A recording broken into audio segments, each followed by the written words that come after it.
Suspek sa pagpanghimulos kag pagpatay sa 19 anyos nga dalagita sa Banwa sang Haniway napasakaan na sang kaso. Suspek aminado nga obsessed sa biktima. Si John Sala nakatutok.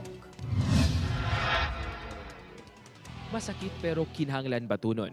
Ining mensahe sang pamilya ni alias Rona, ang 19 anyos nga dalagitang ginhimuslan kag ginpatay sang mismo pakadua sa barangay Abangay, Haniway, Iloilo. Siyempre, hindi ka man malipay nga maski nasaka na sir kaso kay do hindi siya worth it nga mapriso lang sa so hindi yakid na mabayluhan ang kabuhi sa manghod ko maskin mapriso pa siya.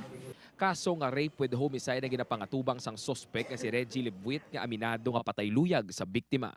Oo, ako ginahimo. Suno sa Haniway Police magaserbe nga witness ang bata sang suspek nga ginako man nga aton sining minor suspect may ara siya nga mga revelations no ginkuhaan naton sang assisting counsel in the person of Attorney Bert Catalonia so nga mag-assist sa aton nga minor suspect no para maging admissible in court. ginatagman sa minor de edad nga witness pinaagi sa legal counsel sining iya kahintangan kag iga-turn over sa paginakop sang iya mga katiyahan. Upod kay Cirilo Renduque, John Sala, 1 Western Visayas.